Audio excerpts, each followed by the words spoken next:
அடிமையாக ஒப்புக் கொடுக்காமல், பாடுகளுக்கு அர்ப்பணிக்காமல், நாம் ஊழியத்துக்கு எங்களை அர்ப்பணிக்கும் பொழுதுதான் இந்த மாதிரி பிரச்சனைகளுக்கு நாங்கள் முகம் கொடுக்க வேண்டியதாக இருக்கிறது. இரவும் பகலும் நித்திரை தூக்கமே இல்லை. அந்த ஊழியக்காரன் அப்படி சொல்லியிருக்க கூடாது என்னை குறித்து. இந்த ஊழியக்காரர் என்னை பார்த்து இப்படி சொல்லியிருக்க கூடாது. என்னை கண்டு காணாத மாதிரி போகிறார். நான் யார்? என்னுடைய அந்தஸ்து என்ன? என்னுடைய சேர்ச்சின் விசுவாசிகள் மெம்பர்ஸ் எத்தனை பேர் இருக்கிறார்கள்?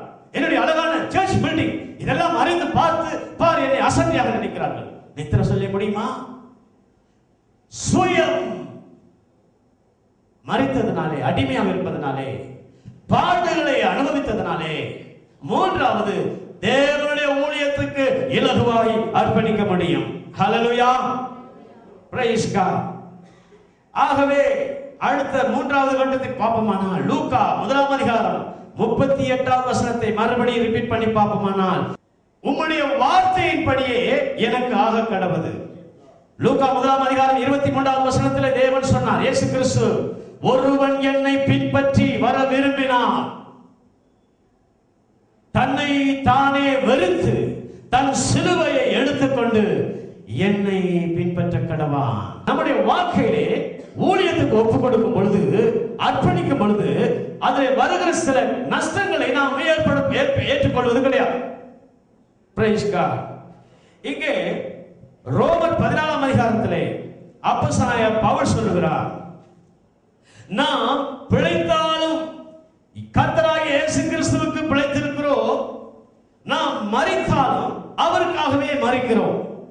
ஆமென், ஹalleluya. எஸ்ரா 7:10 நாம் பார்ப்போமானால், எஸ்ரா தேவனுடைய நியாய பிரமாணங்கள் புத்தகத்தை அவர் தன் இருதயத்திலே பக்குவப்படுத்தி வைத்துக் கொண்டார், பாதுகாத்து வைத்துக் கொண்டார். ஏன்? இஸ்ரவேலுடைய கற்பனைகளை மக்களுக்கு உபதேசம் பண்ணும்படி, பிரசங்கம் பண்ணும்படி தன்னை தேவ வார்த்தைக்கு அர்ப்பணித்தார். உண்மையாக தேவனுடைய வார்த்தைக்கு எங்களை நாங்கள் அர்ப்பணிக்காவிட்டால் ஊழியத்திலே அதிகமாக, கர்த்தருடைய ஊழியத்திலே வெற்றிகரமான ஒரு ஊழியத்தை செய்ய முடியாது. பிரசங்கம் பண்ணும் பொழுது அநேக நேரங்களில் தங்களை குறித்து, எங்களை குறித்து, என்னை குறித்து பேச வேண்டியது வந்து, அல்லது புராண கதைகள், உதாரண கதைகளை அதிகமாய் பேசி மக்களை பசியிலே, ஆண்டவருடைய வார்த்தை இல்லாமல் பட்டியலிலே போட வேண்டியவர். ஆகவேதான் அடிமையாக அர்ப்பணிக்கும் பொழுதும், பாடுகளுக்கு எங்களை அர்ப்பணிக்கும் பொழுதும், கர்த்தருடைய வார்த்தையை நாம் ஏற்றுக்கொண்டு ஊழியத்துக்கு அர்ப்பணிப்பது கஷ்டமாக இருக்காது. நாம் மூன்றாவது படியிலே கால் வைக்கும் பொழுதுதான் இந்த பிரச்சனையே நம்முடைய வாழ்க்கையிலே வருகிறது. எந்த ஊழியமாக இருந்தாலும் கர்த்தருடைய வார்த்தையின் பிரகாரம் வருமானால் அந்த ஊழியத்திலே எப்பொழுதும் தோல்வியே கிடையாது, வெற்றிதான். ஹல்லேலூயா. ஏசாயா 40 அதிகாரம் 3வது வசனத்தின்படியே யோவான் ஸ்நானன் அங்கே இயேசு கிறிஸ்துவுக்கு வழியை ஆயத்தம் பண்ணும்படியாக தன்னை அர்ப்பணித்தார். ஊழியத்தில் மிகவும் முக்கியமான ஒரு சில காரியத்தை சொல்ல விரும்புகிறேன். ஊழியக்காரர்களாக நாம் மகிழ்ச்சியா இருப்பதற்கு சில காரியத்தை சொல்ல விரும்புகிறேன். அது வேத புத்தகத்திலே இருக்கிறது. அது எங்களுடைய சாட்சியிலும் அல்ல, மனுஷனுடைய சாட்சியிலும் அல்ல. அங்கே யோவான் 1ஆம் அதிகாரம் 27வது வசனத்தை நாங்கள் பார்ப்போமானால் வாசிப்போம். இது முக்கியமான வசனம். அவர் எனக்கு பின் வந்தும் என்னிலும் மேன்மையுள்ளவர், அவருடைய பாத ரட்சையின் வாரை அவிழ்ப்பதற்கும் நான் பாத்திரன் அல்ல என்றான். அவர் எனக்கு பின் வந்தும் என்னிலும் மேன்மையுள்ளவர். ஹல்லேலூயா. இவர் 6 மாதத்துக்கு மூத்தவர். இயேசு கிறிஸ்து 6 மாதங்களுக்கு அவர் இளையவர். 6 மாதங்களுக்கு முன்பதாக பிறந்தார். அதே போல ஊழியத்திலேயும் கூட அவர் முன்பதாக கால் எடுத்து வைத்து விட்டார். இயேசு கிறிஸ்துவை விட யோவான் ஸ்நானகன் சீனியர் பாஸ்டர். நம்முடைய பாஷையில சொல்லுவோம், பிரைஸ் தி லார்ட். நேரத்தில் சில நேரங்களில் இப்படியான இந்த மூத்த ஊழியக்காரர்கள் என்ற பார்வையில நாம் பார்க்கும் பொழுது சில பிரச்சனைகள் இருக்கிறது. வேத புத்தகத்திலே 2 ராஜாக்கள் 13ஆம் அதிகாரத்திலே 11ஆம் வசனம் முதல் கொண்டு 23ஆம் வசனங்களிலே சில காரியங்களை நீங்கள் பார்த்துக் கொண்டிருங்கள். அதிலே பார்ப்போமானால், அதிலே ஒரு வாலிப தீர்க்கதரிசி பெத்தேலுக்கு வந்து தீர்க்கதரிசனம் சொல்லுகிறார். கர்த்தருடைய ஜனங்கள் துரோகம் பண்ணிவிட்டார்கள், ராஜாவே நீ துரோகம் பண்ணிவிட்டே, நீங்கள் மனம் திரும்பாவிட்டால் நீங்கள் எல்லாரும் அழிந்து போவீர்கள், இதற்கு அடையாளமாக நான் இப்பொழுது கட்டளையிடுகிற இந்த பலிபீடம் வெடித்து இது சாம்பல் புறப்படும் என்று சொன்ன பொழுது அப்படியே நடந்தது.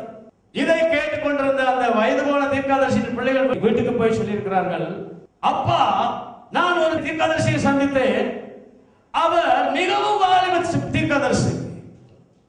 அவர் சொல்லுகிறதெல்லாம் அப்படியே நடக்குது என்று சொன்ன பொழுது அந்த மூத்த ஊழியக்காரர் தீர்க்கதரிசி என்னதான் நினைத்தாரோ தெரியல. இந்த சம்பவங்களை படிக்கும் பொழுது நமக்கு கொஞ்சம் குழப்பமா தான் இருக்கு. இது காரணம் என்ன? அவர் யோசித்திருக்கலாம், இந்த பெத்தேல்ல நான் தான் பெரிய ஊழியக்காரன், தீர்க்கதரிசி, ஆகவே யாராவது வேற யாரும் வந்து அந்த மதிப்பை உடைக்க கூடாது. ஆகவே இந்த முழு பெத்தேல் இந்த மாவட்டத்தையும் நான் தான் ஆட்சி புரித்து வைத்திருக்கிறேன், இதுல வேற யாராவது வந்தா எனக்கு கீழே தான் இருக்கணும், அல்லது ஏற்றுக்கொள்ளக்கூடாதுன்னு நினைச்சாரோ தெரியாது. அவர் உடனே பிள்ளைகளை விட்டு அவரை கூட்டிட்டு வாப்பாவன். சரி, வந்த பொழுது அவருக்கு சொல்லுகிறார், ஏப்பா உன்னை போல நான் ஒரு தீர்க்கதரிசி தான். கர்த்தர் என்னிடத்துல சொன்னா, இப்படியா என் மகனை நான் அனுப்புகிறேன், அவனுக்கு நீ அப்பம் கொடுத்து தண்ணீர் கொடுத்து அவனை இளைப்பாற பண்ணி அனுப்பு. அபாந்தமான பொய்.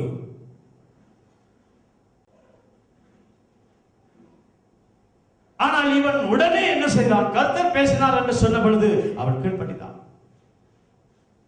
நீங்கள் முடிவை பார்ப்பீர்களானால் அவன் அப்பம் சாப்பிட்டு தண்ணீர் குடித்த பொழுது அதே வயது போல தீர்க்கதரிசி சொல்கிறான், நீ கர்த்தருடைய வார்த்தையை மீறிவிட்டாய், இப்பொழுது வழியிலே உனக்கு ஒரு சிங்கம் எதிர்பட்டு உன்னை அடிக்கும், உன்னுடைய பிரேதம் பிதாக்களுடைய கல்லறையிலே சேர்வதில்லை. ஏனப்பா, அவன் உயிரோட இருந்திருந்தா இன்னும் கொஞ்சம் தீர்க்கதரிசனம் சொல்லியிருப்பானே. உம்முடைய ஆலோசனையை பயன்படுத்தி, உம்முடைய தாழ்மையை பயன்படுத்தி, உம்முடைய ஞானத்தை பயன்படுத்தி ஏதோ அதற்கேற்ற ஒரு வழிநடத்தலை நீ செய்திருக்கலாமே. ஆகவேதான் இன்றைக்கு மூத்த ஊழியக்காரர்கள் தனக்கு கீழே இருக்கிற உடன் உதவி ஊழியக்காரர்களை ஞானத்தோட அறிவோட வழிநடத்த வேண்டும் என்று தேவன் விரும்புகிறார். இதெல்லாம் நமக்கு சிறுஸ்தாந்தமாக எழுதப்பட்டிருக்கு.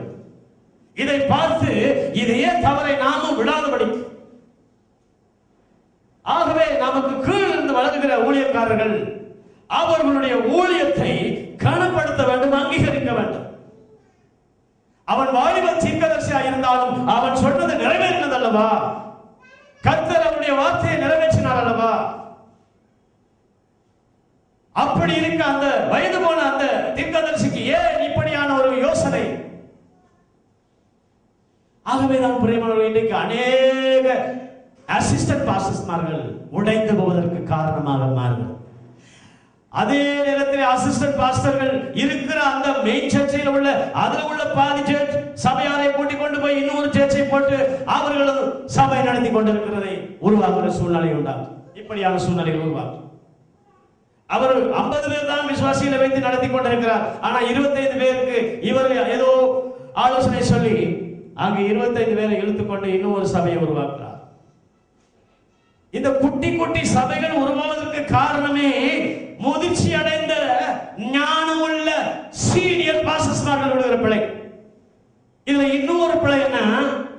அந்த குட்டி பாஸ்டர்ஸ்மார்கள் ஊழியக்காரருடைய ஆலோசனையை அங்கீகரிக்காமல் நான் உடனே சீனியராய் மாற வேண்டும் என்கின்ற ஒரு பிடிவாதம், பெருமை தனக்குள் வந்த பிற்பாடு மாறக்கூடிய சூழ்நிலையும் ஏற்படுகிறது. Praise the lord. Hallelujah, hallelujah. ஆகவே இன்னும் ஒரு காரியத்தை பார்ப்போம். இப்ப முதிர்ச்சி அடைந்த ஊழியக்காரர்கள் தான் பிளவுறாங்க. ஆனா இப்போ அதே நேரத்தில் இந்த இளம் பாஸ்டர்ஸ்மார்கள் விடுற பிழையை கொஞ்சம் பார்ப்போமே. நியாயாதிபதிகள் 17ஆம் அதிகாரம்